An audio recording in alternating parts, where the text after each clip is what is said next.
Are you looking to grow revenues, increase profitability, or obtain financing? If so, you came to the right place. Running a business is all about leadership. How do you become a better leader? Learn from the successful entrepreneurs and business owners how to lead your organization more effectively. That's why we created Leadership Live at 8:05, Talking Small Business, to help you succeed with your host, Andrew Frazier, Business Growth Pro and CFO and founder of the Small Business Pro University. Every Tuesday evening at 8 p.m. Eastern, we're joined by experienced entrepreneurs and business owners who share their secrets to success via live stream. Also, every Friday morning, we release a new podcast episode. Either way, you will learn about developing your business leadership skills from our roster of highly performing guest experts. Leadership Live is one of the many valuable resources provided through the Small Business Pro University, empowering business owners to learn, profit, and grow. Find out more at sbprou.com.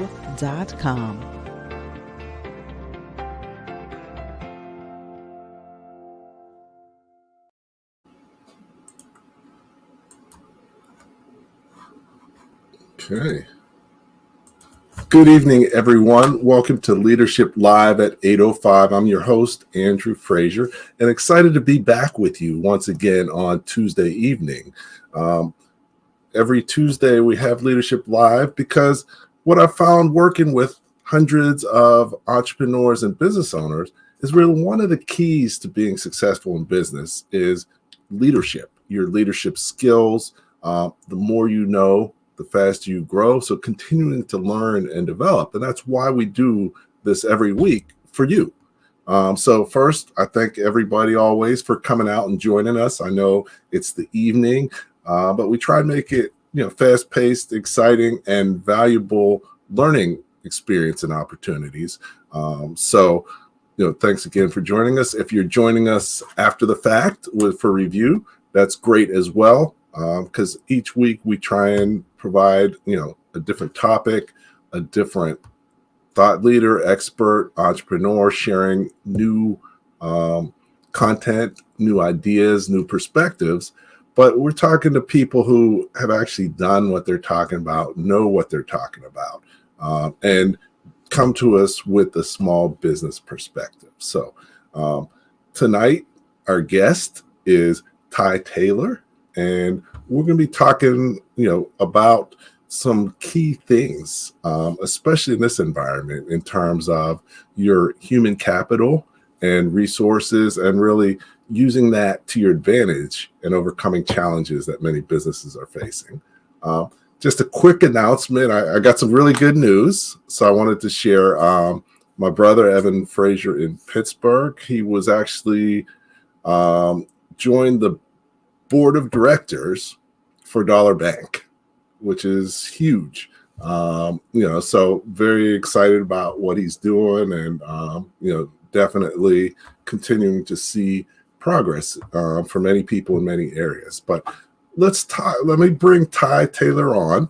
I've known him, I've worked with him. He does great work in this area, and I think you'll get a lot out of what he has to share with us this evening. So, hey, Tye, how are you doing this evening? Great, Andrew. Thank you for having me. How are you?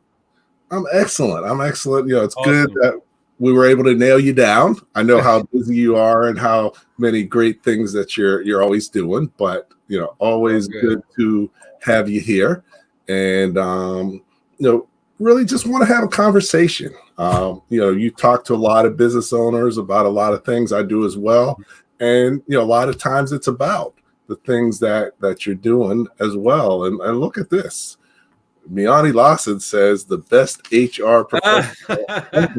So obviously I've got the right person. And I also have Don Viapri. Hey, Don. All right. How we were able to connect. Don's been a mentor to me and probably to you and to hundreds of other people. And, he brought us together. So good to see you, Don.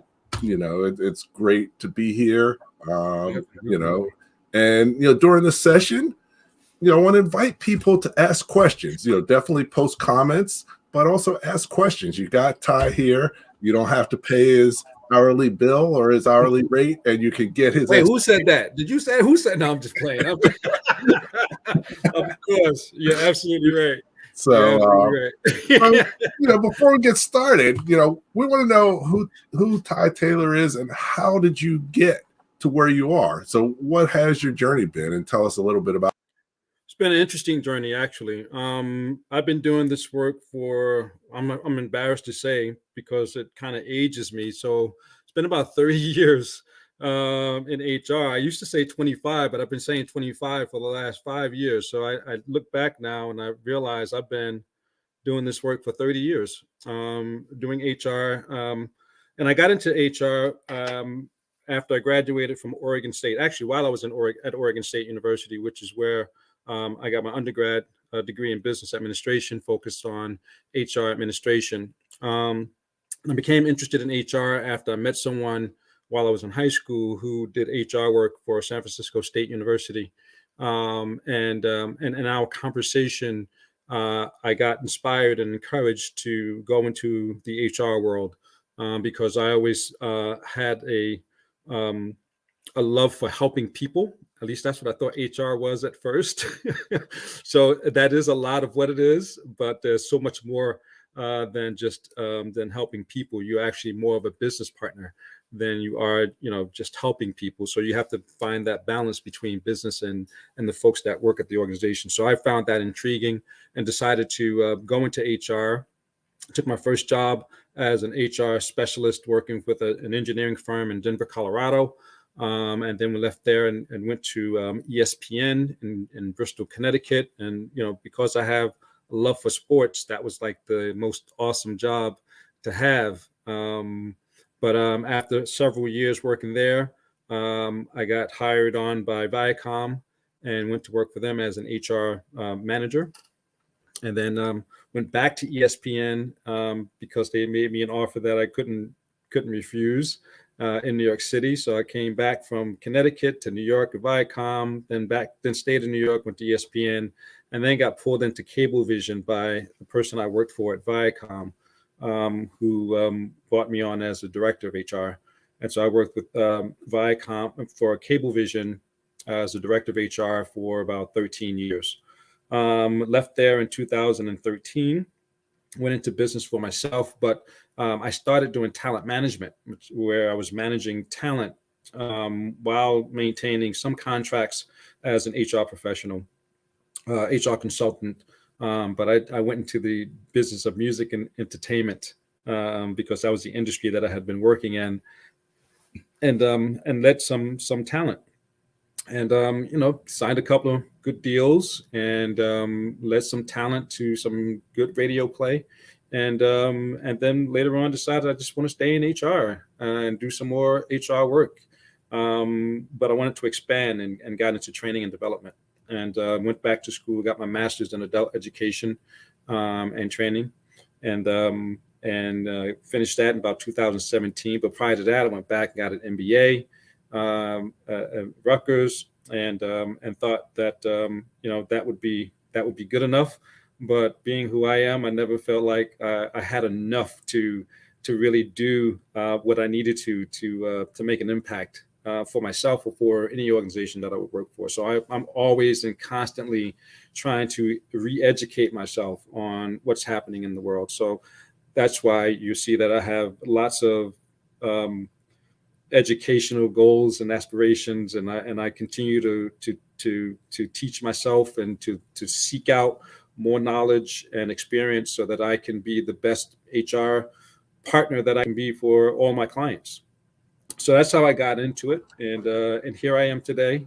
I started my business here to go.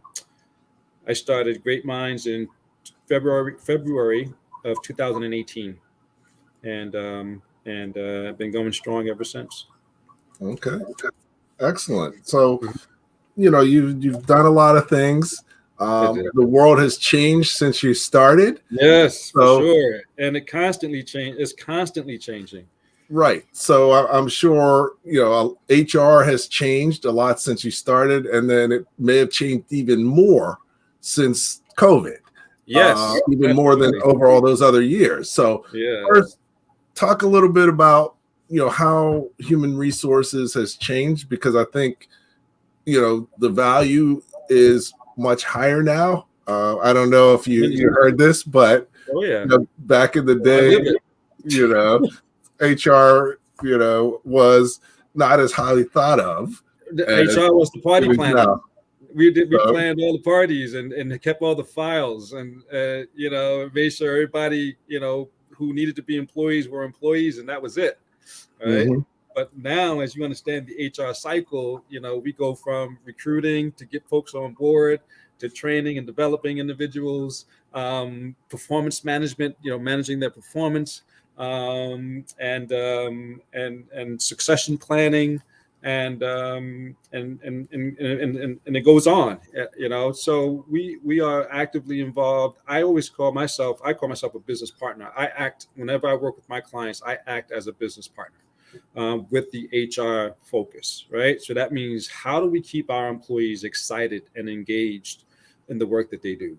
How do we keep them to be productive? How do we make them feel a valuable part of the organization? How do we have them to feel like they have ownership of their role and of the organization?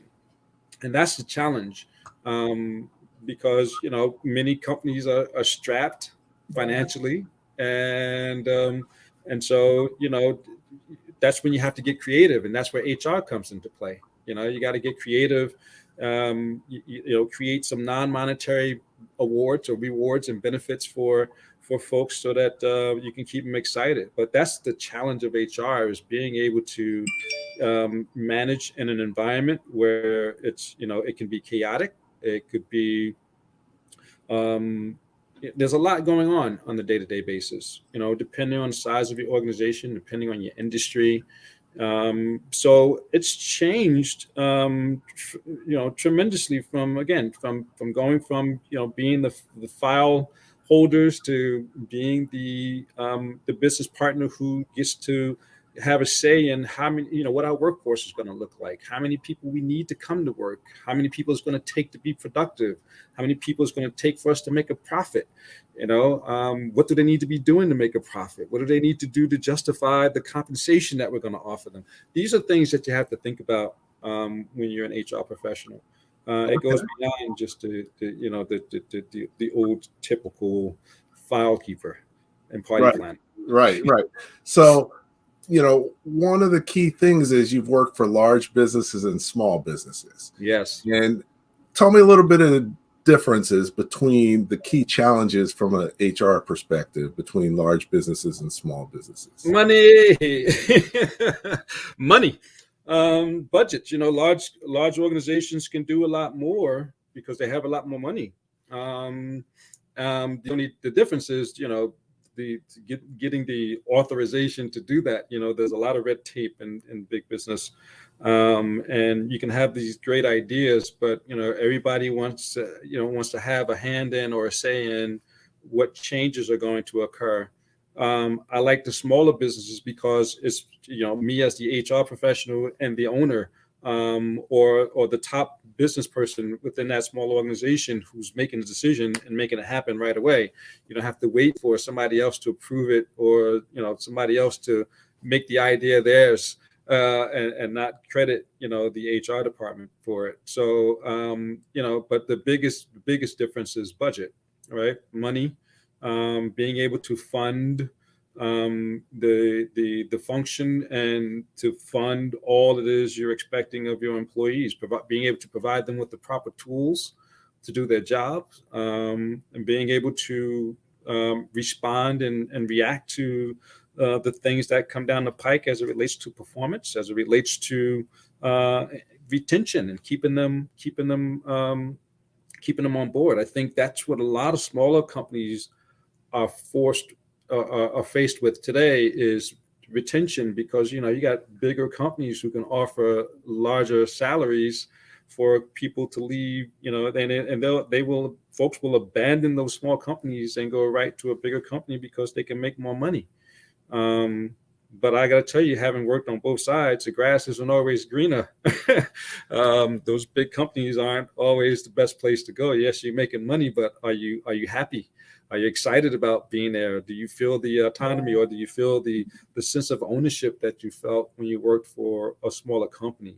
I like doing the work that I do now, although it was pretty nice, and I had a nice cushiony job, making a whole lot of money, but I was miserable, absolutely miserable, because of the politics and the people that you had to deal with, the egos, and so on and so forth. But looking at small versus big, there are some advantages being a smaller organization and working for a smaller organization. There are advantages working as an HR professional in a smaller organization, or a smaller organization over a larger organization.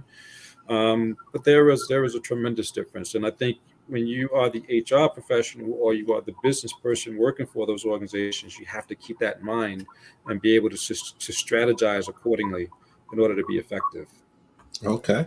Yeah. I mean, definitely in marketing as well as many other areas, the key to success for small businesses is many times the opposite of what you should do in a large business. Right. So, like you talked about, they have money, so you have to be more creative with less money. Right. And exactly. There's ways to do that. Right. When you deal with a large company, you're actually dealing with the HR department. But in a small business, usually there isn't an HR department. That's so, right. That's where you have people like me that come in and cause havoc. That, creates an interesting dynamic. And, for small business owners like we have here, they have limited expertise in HR, but they're still responsible for knowing it. And there's, absolutely, very important legal and other ramifications around doing your human resources correctly. And so definitely want to, get a feel for, what are some of the key things you're hearing from business owners. So if your last couple clients, what is it that they wanted you to do for them? So I'm hearing from both big and small, large companies and small companies, retention. If you haven't read lately, employees are leaving companies in droves, because they don't have to, for a number of reasons, right? One, pandemic, some mandates are in place with some companies where people are feeling like, I don't want to be here because I don't feel like I should have to, comply with your mandate. And so they leave and go to a company that doesn't have these mandates. So organizations are struggling from that perspective. So retention, and then development. Trying to, for a small organization, as I said, you're not working with as much money, but employees still need to be developed, right? So business owners have to take that responsibility, and from time to time, if they have it in their budget, to contract it out to folks like myself who can offer the up training, the soft skills training that I think is so important. And that has to be kept, and employees need to feel like they're being developed. One of the other things that come to mind, some of my clients were talking about recognition, employee recognition, big or small. You have to. It's important to recognize employees' accomplishments and their efforts, because if we don't, they will go somewhere where they will recognize their work and their accomplishments. So I think small businesses, every opportunity you can get to say thank you, every opportunity you get to say I appreciate you, I value you. You make a difference to my organization. If it's with the issuing of a bonus, if you share in your profits, that's acknowledging the work that the employees are doing for you. But that's what I'm hearing. Folks are trying to get creative in offering ways to acknowledge their employees. That's not monetary. And I said, words go a long way, and a simple thank you could go a long way. So yeah, so those are things that I'm hearing. Recruiting is another challenge. So there's a lot of competition out there Mhm. for employees. So where before companies used to have the pick of the litter. Now it's like if you're not showing anything that worth being a part of, employers are going to be like, nah, thanks, but no thanks. And for larger companies, the big issue is diversity, right? So you have a diverse group of folks now who are looking for work, who are qualified to find work, who add value to organizations, but the larger organizations are struggling trying to diversify their workforce. And it's so key to the success of any organization. But the larger organizations are struggling with that. Smaller organizations, as long as there's a focus on hiring the best people and making sure you're expanding your recruitment base, you can create that diversity that you need. But that's something that's important more for the larger organizations. The small organizations should focus on diversity anyway, but I don't see that being a major issue with the Right. smaller organizations. They're just trying to have people Yep, just trying who people can to do the do job, it. Yeah, yeah. and that's understandable. And it's something that they should think about as they grow. So I always say that if you have plans to grow, make sure you have diversity be one of your key initiatives in that process. Right. And what I find is a lot of small businesses tend to be more diverse just based on them Right. being small in the communities that they're in. Right. So so I'm that's noticing that too. but a couple things you mentioned. I see it every day. Talk to my clients. Looking to retain their employees, but even more so, many companies are doing well in this environment and need to bring on employees, and are having challenges with that. So that's a key thing. But Yeah, one of a colleague of mine that works for a large, very well-known international company was telling me about an executive they brought in because they're having challenges finding the right executives to come work for them as well. But the kinds of sign-on bonuses that they're offering folks to join the organization out of desperation because that's the only way they can get them to join is if they give them this extra cash, and it's ridiculous. It's amazing what folks are getting paid. I was saying to myself, man, do I want to go back to corporate? Well, maybe I should go back. right. But for small businesses, that's Okay. not really how it works for most people. But we do have a question from Christine, and really good question. I think a lot of people, there's been some discussion about it. What are your thoughts on the Great Resignation and its impact on both small and large businesses?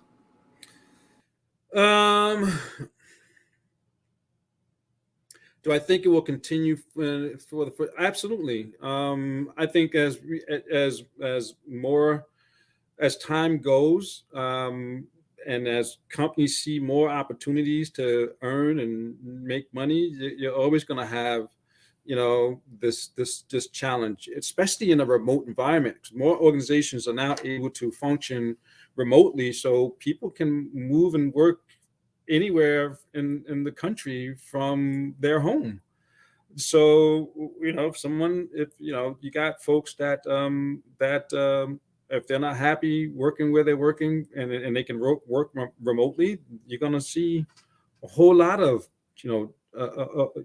this is going to continue until who knows for how long. This is going to be the challenge that's going to be before us, and that's why big companies. I teach at Kean University. I teach compensation management as well as business management, and some of the things that we talk about is how to how can companies be creative at keeping folks around? How can companies be creative at um, creating opportunities for people and keeping them engaged and keeping them excited about working with the organization? And that's where HR professionals come into play, and trying to make sure that we're providing those opportunities to keep folks around. But I think it's always going to be a challenge. At least I don't see it changing in the next 5 years, 3 to 5 years. I don't see anything changing anytime soon. Okay. Well, I was actually talking to a colleague of mine earlier today about similar to this topic, and he had come across an article that did some analysis on what's really going on, and it looks like part of it may not fully be a resignation, as opposed to a lot of it's the baby boomers going out of the workforce also, voluntarily or involuntarily. But there's a lot of things that contribute to that. But absolutely, from the analysis, they're saying that was the most significant piece of the decrease in the workforce. And gotcha. So but yeah, I mean, that's not going to turn around anytime soon. It seems like it's accelerating. And population is shrinking, right? I mean, if you got a shrinking population, but you got more jobs coming open, with that balance, I mean, how do you make up for that? Yeah, so it creates opportunity. One of the most, one important thing is, when you're a small business owner, you got to do everything. And, you can't just, HR doesn't just happen. And a lot of those things don't just happen overnight. It's really continually improving, and it's really building the right culture. And, when I work with business owners, I may be their CFO, outsourced CFO, but I probably spend 20% of my time on the financial numbers, and more about kind of leading the organization, creating the culture and the environment that will increase productivity, profitability, and other things. So, how do you develop business owners to be able to be more successful and get better results through HR? So I said this earlier in terms of being a business partner with the business owner, as opposed to being the school principal, the place where people go only when they're in trouble, and being not only the HR business partner, but that means being a coach to the business owner as well, in terms of helping them to understand all there is to know about HR. Right. So with all of my clients, I try to educate them all. I keep them actively involved in the HR activity that occurs within their organization, to make sure that they are clear on how all of this works. It also builds a level of trust too, right? There's a level of trust that needs to be built between business owners and HR for folks to feel like it's a good, valuable relationship. But I think there's that coaching piece that's important. And many HRs, for me, given all the years of experience that I have, I've had the opportunity to work with a lot of leaders and have had some great successes, and I had some that just hadn't worked out at all, because for whatever reason, business owner wasn't ready to make that move, wasn't ready to take on the responsibility, or just didn't have any interest. He just wanted all HR to be managed by somebody else, and they wanted to focus on the business. But I think if a business owner feels comfortable with what the services you're providing as an HR professional, if the business owner, and I think that's the advice I would give to any of my clients or any small business owner, is to Have your mind be like a parachute, open, let it be open, because if it's not open, what happens if a parachute is not open? It's, you kind of crash and burn. So if a business owner, if their minds aren't open, they're not going to be able to take in what is necessary for them to continue down the path of being productive, being effective, engaging their employees. So I think it's all about having an open mind. Small business owners working with HR, have an open mind, be willing to agree to disagree. I've had that with several clients where it's okay that you don't be okay with that, and that and sometimes you just got to let things happen so that if what it is that you're saying is true or works best and they aren't buying into it, then you have to let it play out. But I think I would advise any small business owner. In fact, when I start with a new client, I always say it's important that you have an open mind, because some of the things that I'm going to share with you or that we're going to talk about is going to be new to you, and you're going to feel like there's no way that my business isn't protected or covered. There's no way that an employee can be this way in my business and not get fired right away. It's like, no, you have to go through a process of, the progressive disciplinary process, even in a small business. You have to do it in a large business, but you also have to do it in a small business. Understanding that is important, but it's not just about discipline too. That's all a part of development. So when you have a progressive disciplinary process or corrective action process in place, you're not only setting yourself up for if you do need to terminate a person, that you have all the documentation necessary to do that. But on the flip side, you're also helping to develop an individual when you're going through the process of the disciplinary actions and the corrective action. But again, back to the original thought, be open-minded.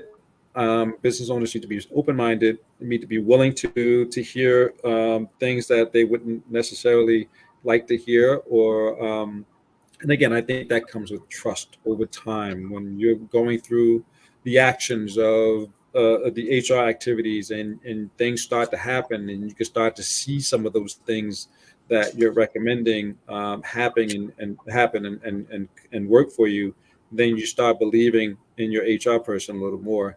And then you can get business done. Okay, great. So, we've covered some good things. We're about halfway through. So it goes quickly.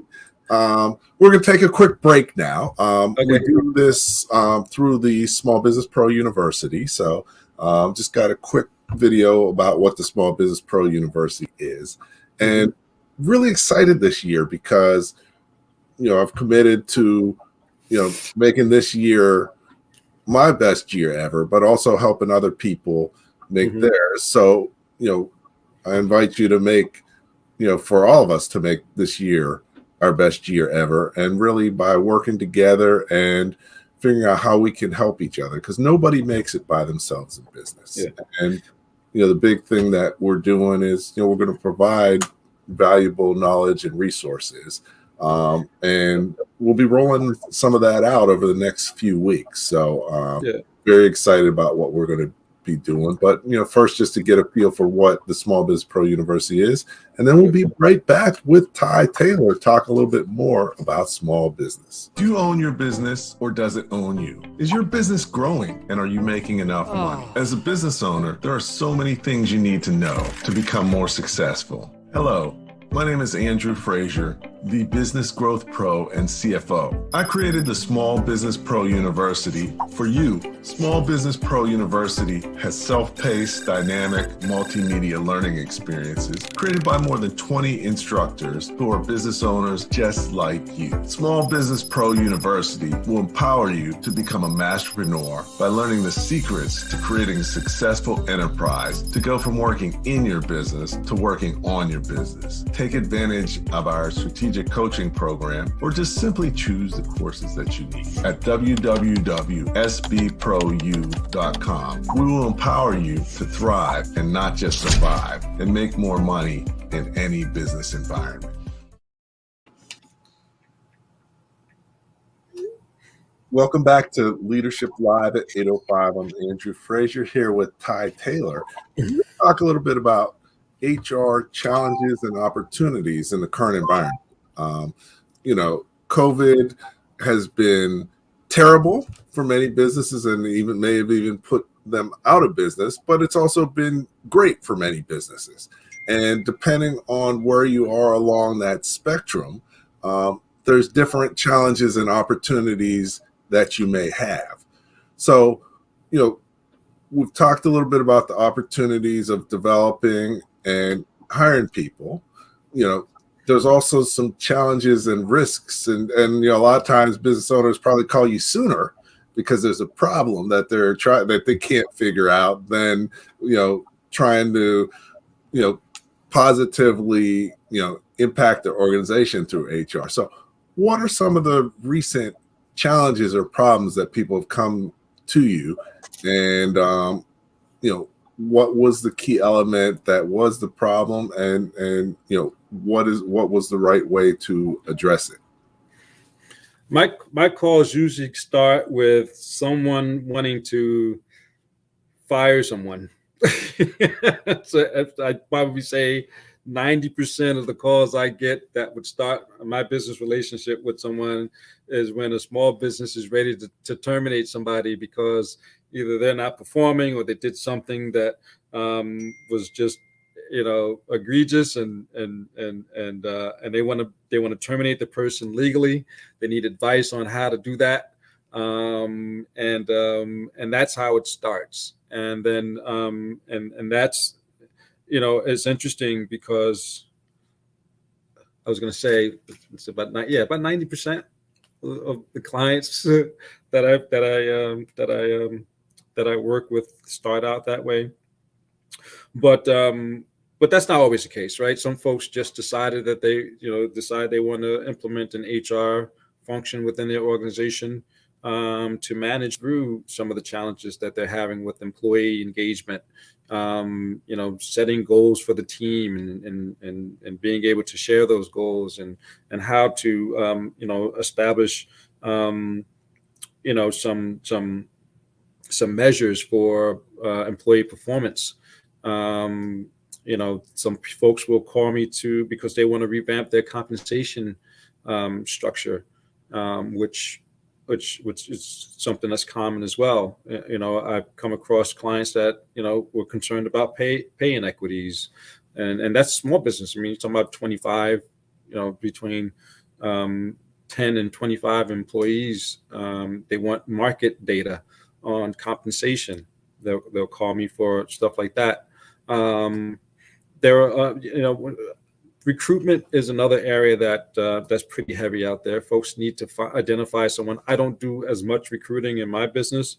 My business focuses on the employee relations piece, but folks will seek out assistance in identifying folks to come work for their organization.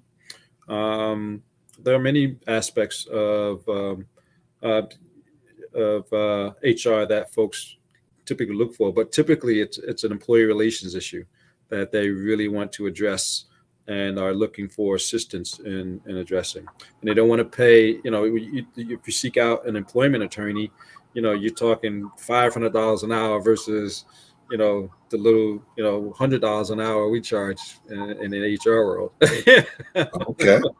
So it's really about, getting rid of people. So, Rihanna says it best. Someone in our organization had to go. So, but I think that's where you can develop the relationship and help people prepare so that that's not as much of an issue, right, going forward. So that's absolutely key. Absolutely, and it's usually surprising. Never fails. Usually folks are surprised of the things that they should or shouldn't do. It's like, are you kidding me? I mean, I just can't tell them to get out of here. Are you kidding? What are you talking about? right? And if they do that, then they get the note from unemployment, and unemployment says, tell us why you let this person go again. Right. Did you have any warnings in place? Did you have a system in place? How many people have you let go in the last 10 years or the last 4 years? Why did you let them go? What was the demographic? All these things we have to plan for, and that's what happens. So that's where we try to add value I try to add value to my clients by helping them understand. Ultimately, you do what you want to do. My job is to inform you of the risk, right? You take with whatever action you take, right? I'll try my best to stop you, to protect you, but if you feel like that's what you want to do, then the risk that you're faced with if you take that approach, and know that that's what's going to happen. That could happen. Know that whatever you're being warned of could happen if you go that way. So okay, no, that's great. Actually, we got a question from Sean out of Philly. Talk a little bit more about being a business partner, and can you provide an example of a non-internal HR service that can be used for the small business? Yeah, so you're talking about non-internal HR service.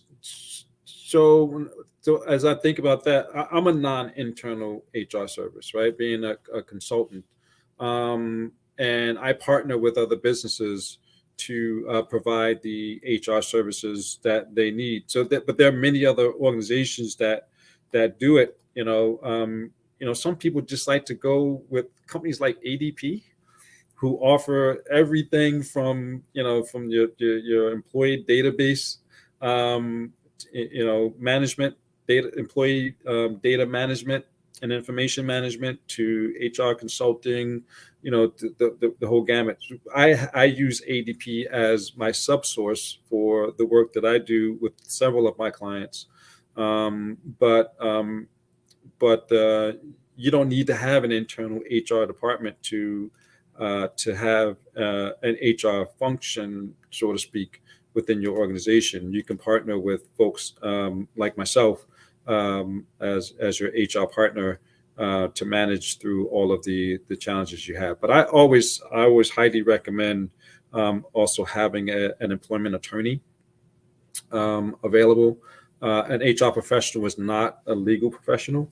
And many times I'll tell my clients in a heartbeat, I'm not comfortable making a decision on this particular issue because it really involves more of it requires some legal expertise. And although I may know some of the laws, I don't claim to understand them enough to make some of those decisions, because again, I just wouldn't want to put myself at risk or the organization at risk if I'm not privy or up to speed on the legal aspect of that particular area. So yeah, you can have external HR function partner with the business. You just have to have a conversation with any consulting organization. In my HR practice, that's what we do. Okay. And what especially in this environment with rules and laws changing a lot because of COVID, rules on the local, state, and national levels,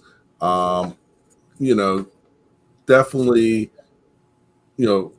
many times it's even difficult for the lawyers and accountants to keep up with everything that's happening. Yeah. So, it's important to talk to the right people, for sure, because things may be different from 3 months ago. Absolutely. So yeah, so that that's always key. Yeah. So now I want to add, one of the things you asked me earlier about what small businesses should be thinking about when it comes to the HR function. Some of the things that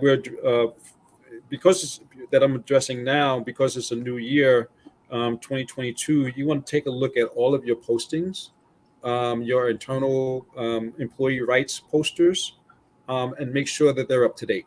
Right. So if you're working in the state of New Jersey or New York State or whatever state you're in, they have your your um, your your state posters that are required to be posted in the break room for employees to see. You want to be sure that you are complying with that. Some of you may have made some changes to your location, moved to a new facility. Many times we'll do that, but we forget to put those postings back up. You got to realize that you can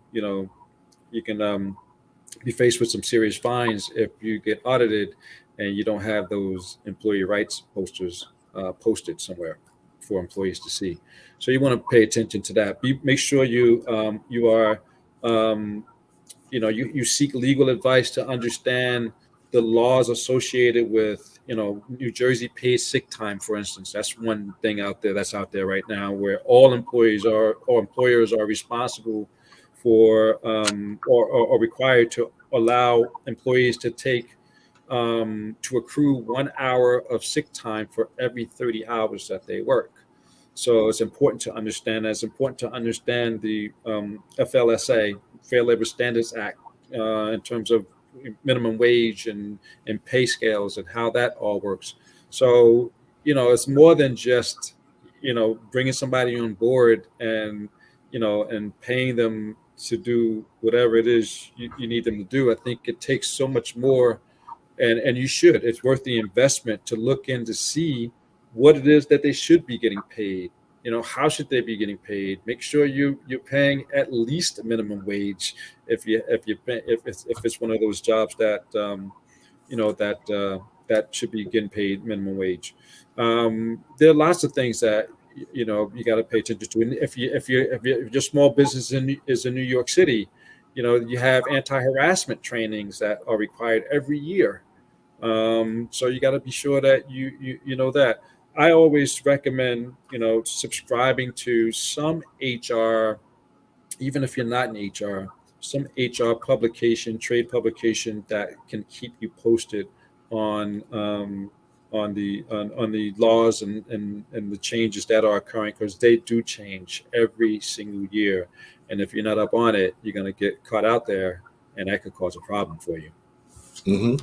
And I was on a call last night with an accountant who was talking about some things that are changing for this tax year.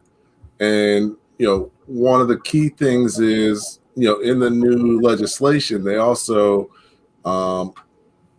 included significant money to the IRS to really beef up their investigation. So there's probably going to be a whole lot more audits than there used to be. So it's going to be more important, and not just on the national level, on the state level. And a couple of things that they're looking at closely is you've got is someone exempt or not exempt, right? For your 1099s, a lot of people don't hire people, but you have people, and it's stricter and closer as far as what you have to do as far as doing 1099s. You can get away distinguishing between an employee and an independent contractor. That's right. 1099 versus a W-2. Yeah, absolutely. And actually doing the 1099. Right. Because, Sure. So, what have you seen as the changes, or what are the key things someone needs to know about whether someone's exempt or not, and whether someone needs to be an employee or a 1099? What are some of the key things that should be taken into account?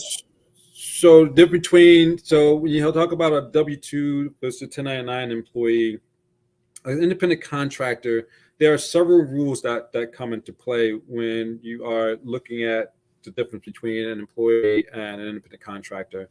And without going into a whole lot of detail about it, but it's basically someone who is an independent contractor, someone who has their own tools, their own insurance. As you said, the tax implication is when you're paying someone as an independent contractor, you're not taking out any of their state or federal taxes. The independent contractor is responsible for that, but the business should know how to categorize someone as an independent contractor. And again, when you have someone as an independent contractor, it's important to remember that if they're working on their own, they have to work on their own. They're not to be, supervised by an employee, so to speak, of the organization. Is given direction, and that's pretty much it. Right. But if you are, some people will hire, for instance, temps. You bring in a temp to work for you. That temp is a part of an organization that's the independent contractor to your business. And because of that, there are things that you can and should or shouldn't do when you're working with temps and when you're working with independent contractors. But one is just, again, you have the tax implication, you have the use of tools and materials of the organization. Independent contractors should have their own tools, and the direction that's given by the individual who's hiring the 1099 employee. So then you have the exempt versus non-exempt. There are also test in place that distinguishes an exempt from a non-exempt employee. So typically people would, some folks would rather be non-exempt versus exempt. And the difference is non-exempt is meaning you are paid hourly and you are eligible and to receive overtime pay as a non-exempt employee. Exempt means you are exempt from overtime pay. Overtime pay is typically paid after 40 hours a week of work. Anytime after 40 hours, as a non-exempt employee, by law, you are required to pay that individual time and a half for any overtime, any hours over 40 hours a week. So that's important to know. And that's what HR brings to the table, is helping you to understand. You may think that you have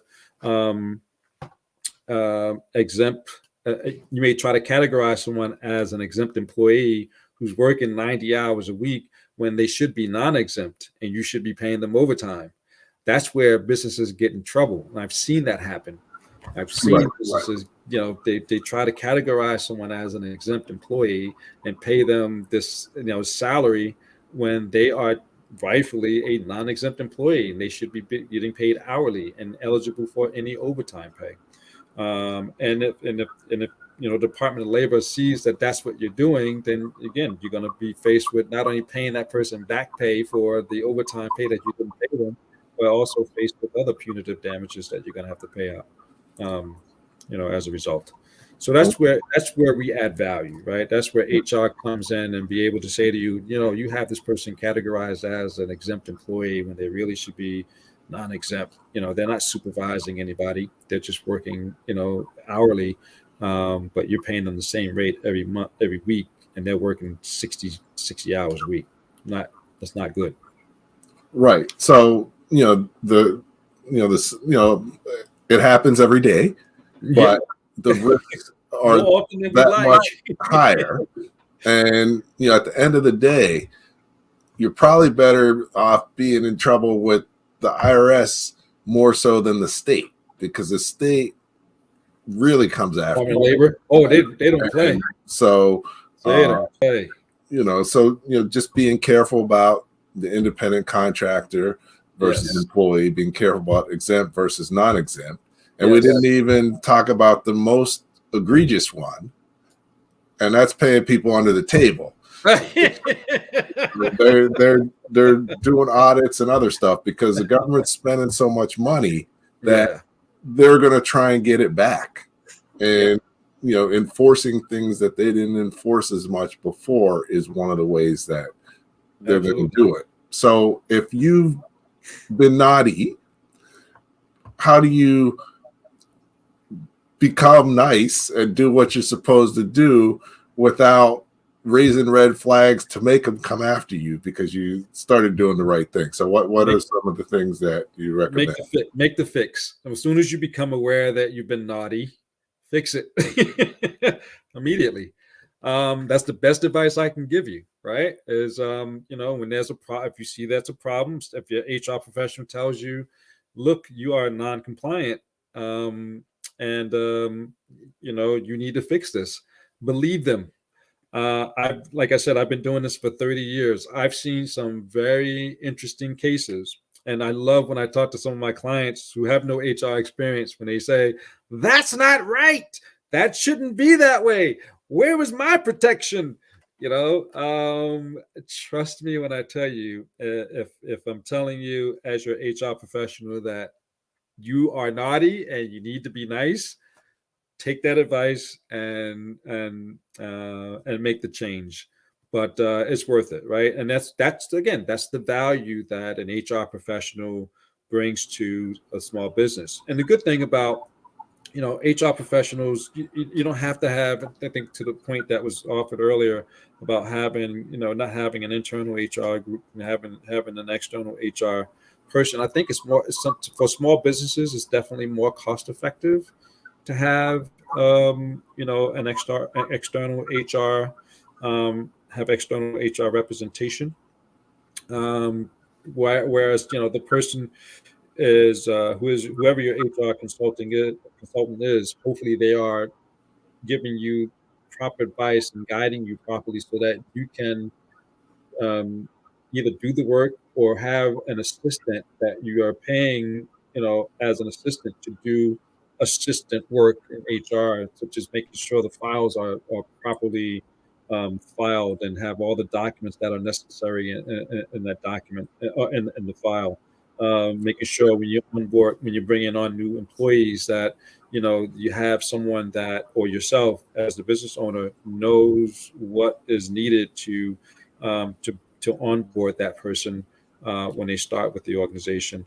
But I think it's much more cost effective to have for small businesses to have HR as an external group, and then consider, as you grow, bringing on a full-time HR person.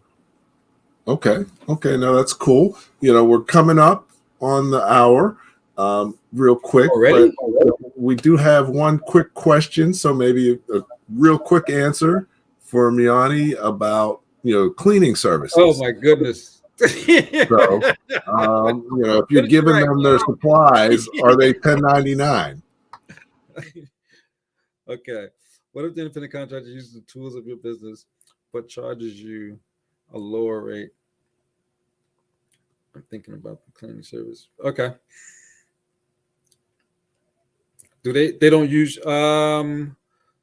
so you're paying for the labor, right? What I was talking about is a little different. So they should technically bring their own cleaning tools to do the cleaning at your facility. But it's, if you have the tools available, you're paying for the labor. They're not responsible for those tools in terms of if they break, if they don't work out. If they have particular tools that they need and they tell you they need it, you don't have to purchase the tool. That's for them to do the cleaning of your business. So it's their responsibility to get that tool. But if you want to, you can get it. But technically, they should have their own cleaning tools. And they can leave their cleaning tools in your closet. You shouldn't have to. You shouldn't have to pay for brooms and mops, and if you're paying for the service. And if they want to leave their brooms and mops in your closet, that's totally up to you. But they should, technically speaking, they should have and use their own cleaning tools.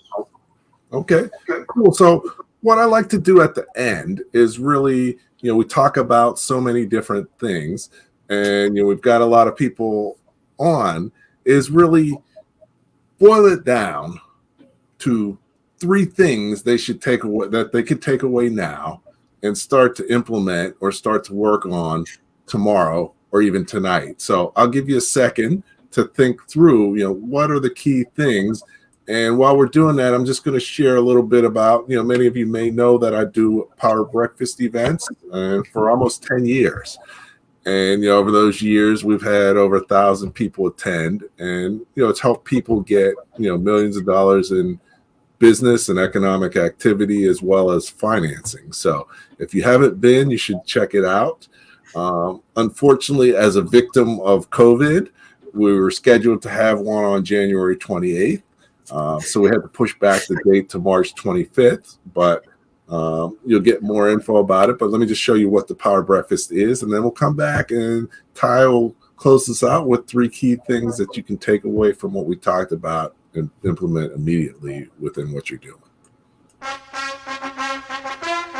If you are looking to increase revenues, improve profitability, and or obtain financing for your business, you need to check out the Power Breakfast and Small Business Pro conferences. My name is Andrew Frazier. One of the things we're here to do is supercharge your day.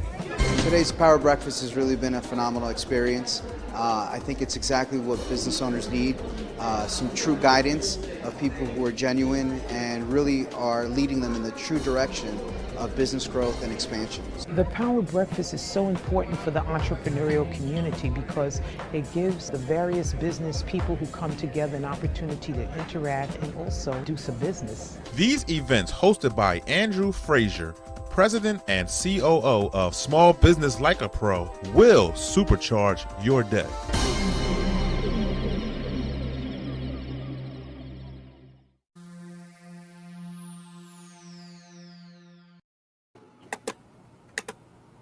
Welcome back to Leadership Live at 8:05. I'm Andrew Frazier. I'm here with Tye Taylor, and we've had a great discussion on some of the key HR opportunities and challenges in the current environment. And Tye's just going to leave you with a few things that you could really think about and implement within your business immediately. So take it away, Tye. Sure. One of the things I try to be sure that all my clients do, especially given the new year, is be sure to set some goals for your organization and share those goals with your employees. I think that goes a long way. It gets people on the right path of achieving what it is you're looking to achieve. And I would say just pick 3 to 5 SMART goals. Make them specific, measurable, achievable, realistic, and time-oriented.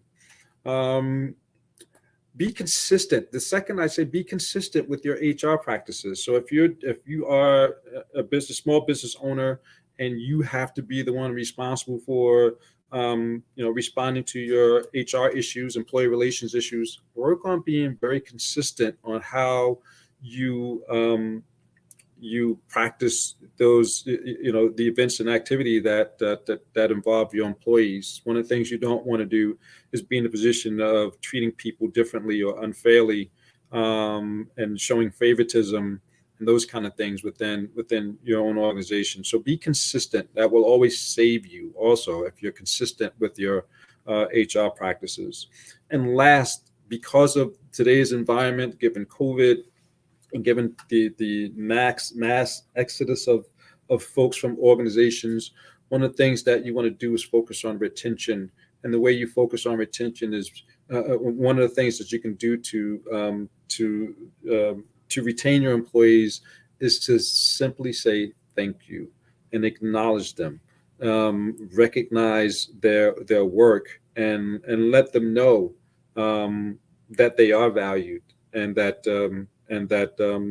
how important of a role they play within your organization. That again goes a long way as well.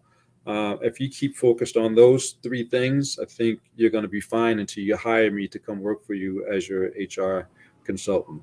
So thank you very much for the time, Andrew. I really appreciate it. Okay, no, thank you for your guidance and wisdom. I think I totally agree. And it's not just for HR. You set your goals and communicate them. That communication is key throughout the organization. Yes. And it helps everybody be in alignment within the organizations. It's in so many small businesses, people aren't on the same page. Right. Being on the same page hurts productivity. It hurts retention. It hurts so many things. Yeah. And just think about it this way: you lose money because you're not communicating and not aligned, and it's not really that hard to do.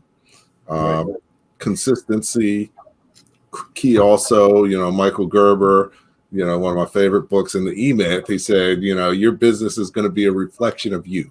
Right. So if you're not consistent, then your business is not going to be consistent. And yes, so people don't go by what you say; they go by what you do. Absolutely. And one thing I warn people of is business owners is, you move at a way faster pace than your organization. So you have to slow down, because you can end up running your people in circles and having them wasting time and confused. So you have to be consistent and clear about what you want and what you're doing. And then retention, it doesn't necessarily take money. It takes flexibility, creativity, and it's amazing how many people are never recognized, and in life, sometimes, you employee of the month, you're like, oh, it's just employee of the month. But that might be the first time you've been recognized for anything since high school. Yeah, I would title that one "Recognize Your Employees." Yeah. Employee recognition. And that ties into retention. Okay. So this has been great. So thank you again for joining us. Hang out for a minute so we can chat after. But this has been great. I think people have benefited from what you've shared, and definitely, it's been a great conversation. Look forward to having you again at some point and being able to go into a little bit more depth. But this has been excellent. So thank you. So as we close out, each week, we have special guests, and we have really exciting topics. And so next week is no exception. Really looking forward to our guest next week. Her name's Lori Brooks, and really going to share some things about innovative solutions for more time. Who couldn't use more time? Me included. So I'm looking forward to learning how to get more time. And she does great things. She works with businesses to help them automate and uses technology in ways to help their business be more successful. So very, very much looking forward to that. Small business success is about leadership, and you as a business owner, it's key. Your leadership drives the success of your business, but you have to continually learn and prepare and be more successful. So at the end of the day, I always say that the more you know, the faster your business will grow. So thanks again. Take care, and I look forward to checking you out next week. Thank you for listening to Leadership Live at 8:05, Talking Small Business. Subscribe to our YouTube channel and to the podcast on your favorite podcast platform. Leadership Live is one of the many valuable resources provided through the Small Business Pro University, empowering business owners to learn, profit, and grow. Find out more at sbpro.u.com.